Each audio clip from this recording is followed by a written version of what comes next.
Alright, welcome back to the channel. I've got another Blu-ray update. This is kind of a diverse collection of Blu-rays and box sets that I've dived into over the last couple months. So I hope you enjoy it. I'll give you my thoughts on each one. First up, Watermelon Man, directed by Melvin Van Peebles. Wow, what a great movie about race relations. This is a social commentary set in it's a comedy about a guy that a white guy that basically wakes up one morning and he's black, and the whole thing is centered around how he deals with it, how his wife deals with it. It's really one of my favorite films from the 70s. Of course, Melvin Van Peebles did Sweet Sweetback too, which is a great movie. They don't make they can't make movies like this. This film would definitely be canceled. I'm surprised it hasn't been gone after already by Hollywood and Walt Disney and all the woke left type stuff. But the reality is that this film is an extremely intelligent film, and it talks about race relations in a way that's it's a refreshing change of pace from what we see today. I love the movie.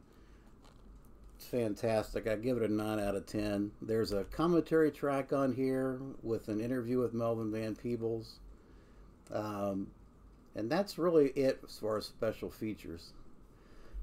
Of course, Joffrey McCambridge, who plays Jeff Gerber in this, is just classic. I mean, he's just fantastic in this. I can't recommend this highly enough. This release from Indicator. Yeah, pick up if you want some good social commentary and really good comedy. Try out the Watermelon Man. Loved it. Okay, next up, we've got Night Tide, which is another Indicator film. This is a Curtis Harrington flick about a mermaid, and Dennis Hopper is this Navy guy on leave, I think, and he falls in love with a mermaid. It's a slow-paced film. I mean, it's in the 60s. It's nothing earth-shattering, but it is a very interesting film, I have to say. I enjoyed it for what it was. You could definitely see Dennis Hopper. You could see the talent was there. It's nothing earth-shattering, okay? But it's the last rating I gave it. I gave it a 6 out of 10. It's just a little slow, but I did enjoy it. It's a moody, atmospheric piece. As far as special features, I believe there is an audio commentary. Yes, there is an audio commentary. And then there's a kind of some background extras on Curtis Harrington. Of course, Curtis Harrington was the guy that kind of saved the old Dark House. If those of you remember, he apparently found that print or restored it or paid to restore it. I don't know the full story there, but yeah, he's a real cinemaphile, or he was. He's passed on now. Here's a film that I really didn't give a shit about. Wasn't interested in getting it, but as fate would have it, I ended up purchasing Six String Samurai, and I loved it. I thought it was great. Vinegar Center puts out so many bad movies. I mean, just kind of schlock, made for TV, straight to video type stuff that I thought, well, this is some low budget indie film, and it is, but it's very well done, very artistic. It's essentially it's a post-apocalyptic tale about this martial artist who is trying to get to Vegas, and I mean, it's great action, great comedy set pieces. I was super pleasantly surprised at how much I liked this film. I think I gave it, let's see, I gave it a 7 out of 10. Lance Mungia did this one, and he's done Well, hadn't done much. Third Eye Spies is about the only other one, and it looks like he's doing something on The Crow. This thing is loaded with special features. They're too massive to go into, but trust me, if you watch it through and through like I did, it'll take you more than a few days to get through all the special features. There's multiple commentary tracks, but it's a great film and a great release, great box. Definitely highly recommend it. Surprised. Next up is a classic, cult classic from Vinegar Syndrome, and that is Ticks. This is the 4K release of Ticks, and again, this is another fantastic film. Clint Howard is in this, and he's got the famous scene where he's basically, he says, "I'm infested. I'm infested." Yeah, it's a good movie. It's a good monster movie. Nothing earth-shattering, but great special effects, great comedic relief. Again, this is another one that I highly recommend, and I gave it a 7 out of 10. The director of Ticks, let's see, Tony Randall, who I think did Hellraiser. Did he not do? Wasn't he involved in Hellraiser?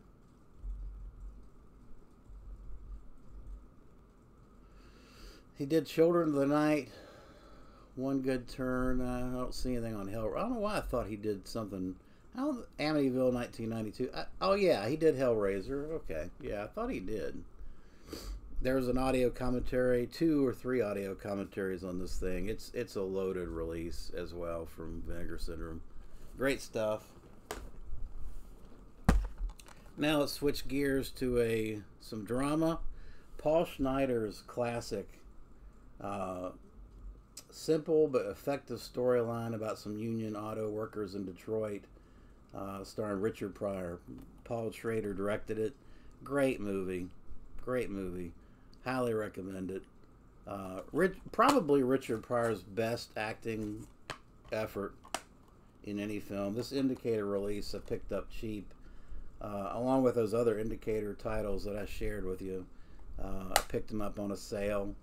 Highly recommend this film. Great stuff. Audio commentaries. It's a loaded release as well.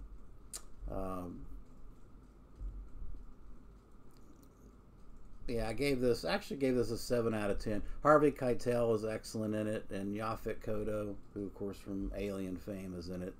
Awesome stuff. 7 out of 10. Next up's another drama. Woody Allen's The Front, which is about, essentially it's about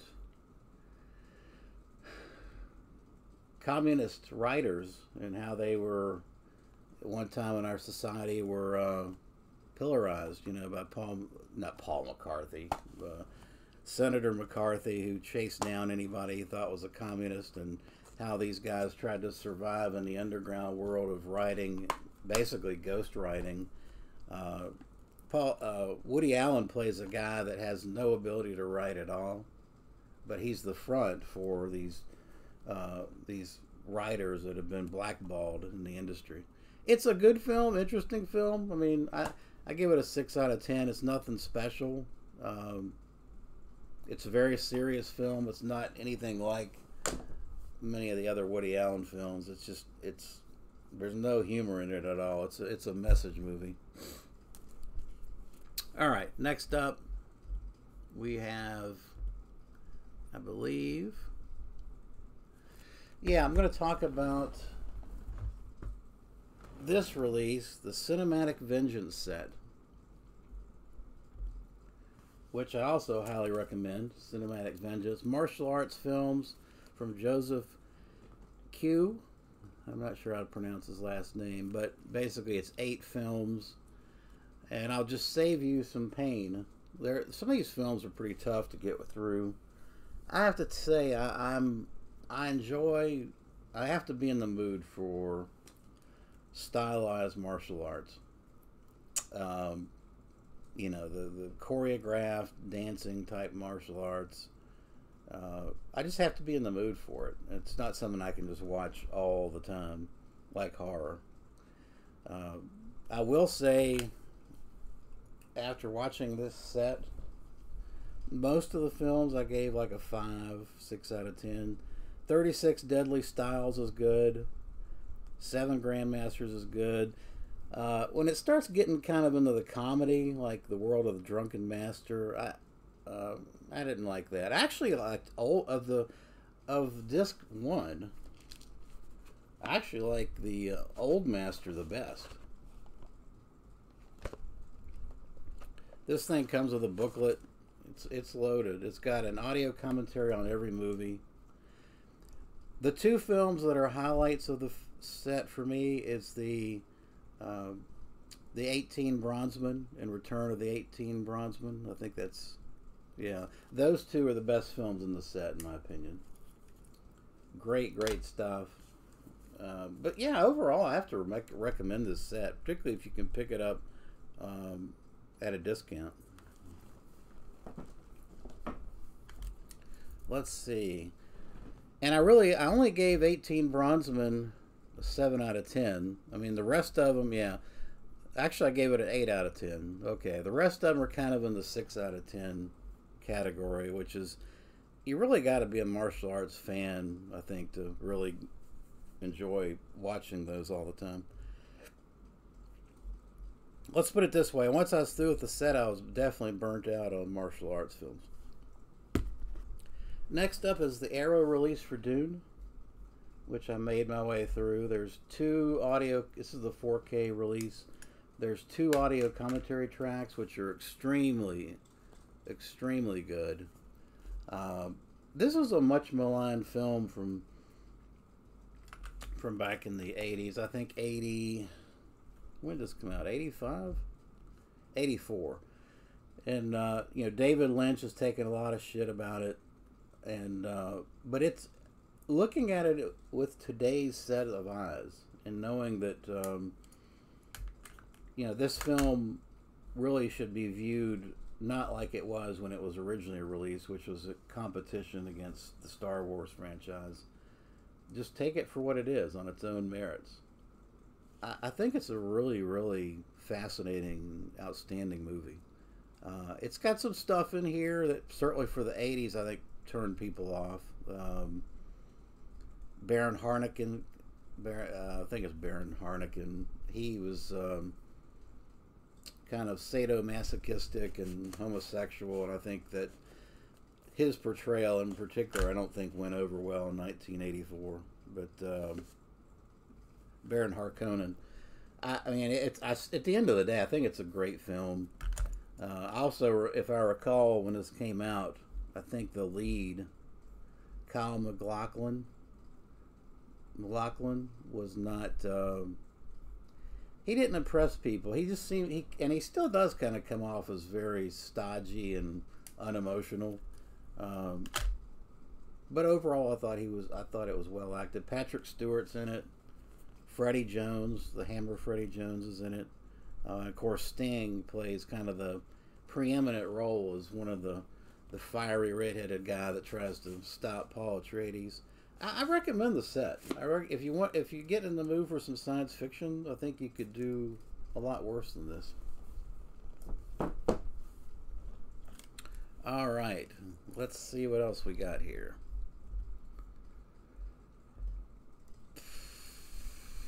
Chronico. This is I think this is a Criterion release. Kaneto Shindu film from 1968. The haunted women who lurk in the bamboo forest, craving the blood of samurais. Basically, this is a revenge vampire film, and damn atmospheric and good one. It's a story of love and revenge. A classic story. It's told in probably some of the most beautiful cinematography you'll ever see in your life. 9 out of 10. It's just a beautiful film, and it's a disturbing film. Surprising, with some surprising violence in it. There's a video interview with film critic. There's a couple of video interviews and discussions on this. There is no Believe it or not, there is no audio commentary on this, and then there's a booklet, so it's pretty sparse for the level of this film. Really, I probably, if there's another release of this film from another company other than Criterion, let me know. Criterion, to be honest, Criterion is, I think, is all fluff and not a whole lot of substance. I mean, I wish Vinegar Syndrome had the Criterion film catalog and did the same level that they put on their films as they do their shot on shitty-o stuff that they release. If we had Vinegar Syndrome releasing the Criterion films, I think it would certainly make me happy. Next up is a film that I grew up on, and I saw it as a young... I think I saw this when I was like 8 years old, which is kind of scary. And that is... Yeah, it came out in '69. So I remember seeing this somehow. I saw this.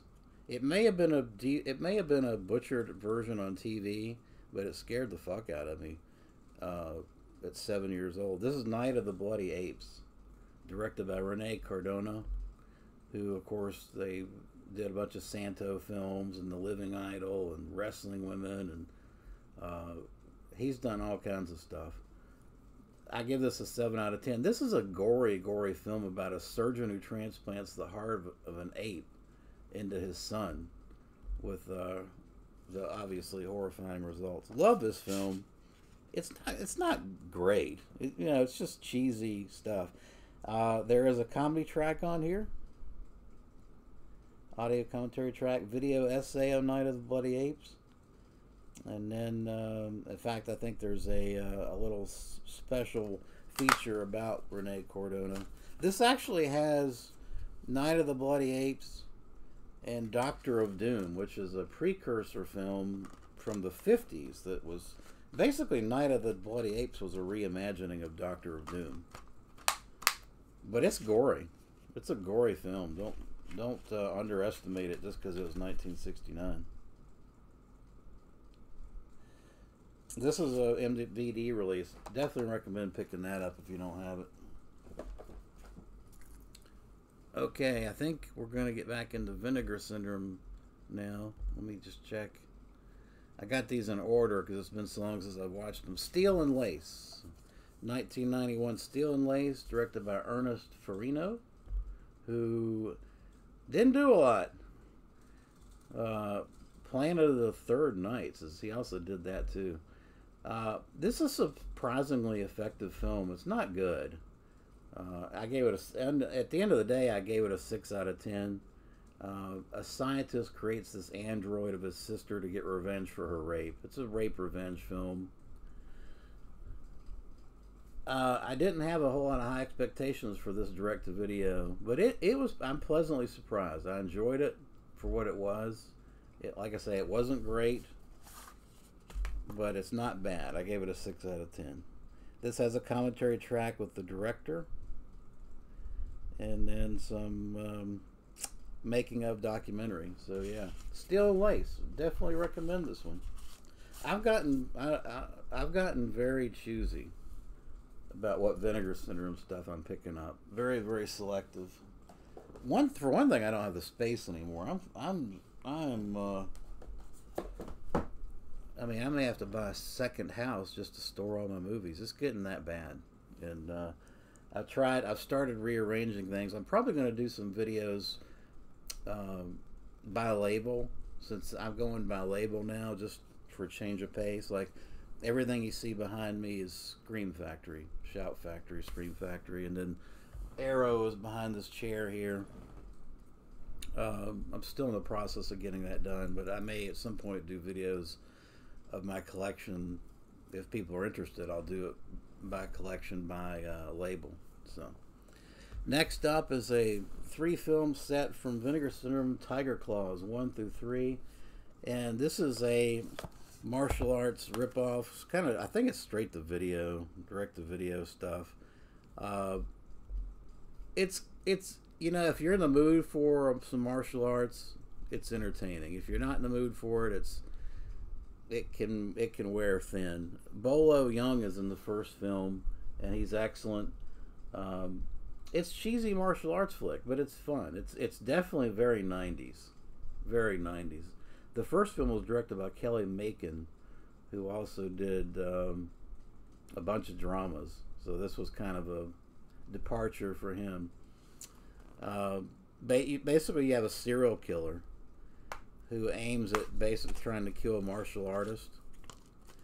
The films get progressively worse. I'll just tell you right now. The second one, each film after it gets progressively worse. I gave the first a 6 out of 10, the next one a 5, and the third one a 4. But you know, again, decent one-time watches. This is probably not something I'll go back to. If I want to watch martial arts, I'll probably dig out the Shaw Brothers set, which I have gone through the Shaw Brothers box set and watched all those films as well. I just got through telling you I'm tired of martial arts after watching Cinematic Vengeance. And then I turned around, and once I got the Shaw Brothers box, I went through it. Those films are much more diverse and interesting than the Cinematic Vengeance set. And I think what I want to do is just do a separate video update just of that box, because there's so many films to cover in that one.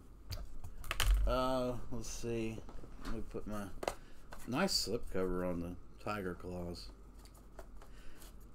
By the way, the picture quality on all these Vinegar Cinema releases is pristine. It's gorgeous. Next up is a much long-awaited film from a lot of people. I'm not sure why, but that is The Farmer. That's how the Code Red guy and Dark Force say The Farmer. You drop the R. Actually, you drop both R's if you say it correctly. The Farmer. The Farmer is a revenge film that's boring as fuck. It really is.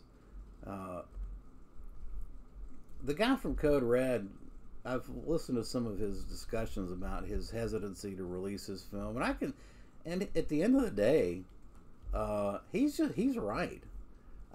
Once you get past the novelty of this thing getting released, it's not that good. David Berlatsky directed it, and that's all he's ever directed.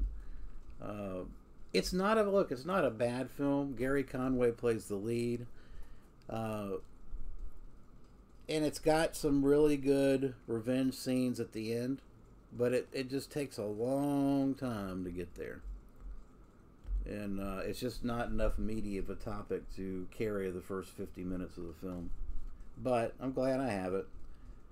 This is an HD scan of the original negative. There's a trailer, and that's pretty much it. I mean, they didn't spend a lot of money. Scorpion didn't spend a lot of money putting this out, and I can see why. The Fama is gonna cater to a very small, narrow audience. Next up is a classic, La Belle La Bête, Criterion's The Beauty and the Beast, the best story of the Beauty and the Beast, and probably the best fantasy movie ever made, in my opinion. Just a gorgeous, gorgeous film. Great cinematography, a moving story. This is the #1 fantasy film, in my opinion, a 10 out of 10. If you haven't seen this, do yourself a favor and just stop what you're doing and go watch this film. This is just a masterpiece. French masterpiece. Jean Cocteau. And of course, he also did Orpheus, Testament of Orpheus, The Blood of a Poet. He's Jean Cocteau was just kind of a man of all seasons. He did so many different things. He was more than just a director, but this effort is it just blows me away. Every time I watch it, I'm blown away. Words really can't describe how beautiful and moving this film is. 10 out of 10. As far as special features, There are 2 commentary tracks, with one with the film historian Arthur Knight, and then a documentary of the making of the film, and there's a booklet. Great release. Must own. And next up is another great film must own. That is The Untold Story. This is a Category 3 film, and it's a brutal, brutal story based on real events about a restaurant worker that murders the owner and then serves the body parts to his customers, and it's brutal stuff. Fantastic film. One of my favorite Cat 3s. I think that of course the lead in this was also in Ebola Syndrome. Herman Yao directed it. Danny Lee. Anthony Wong is the lead in this, and he's the lead in Ebola Syndrome too. He's fantastic, man. He's got the psycho stuff down.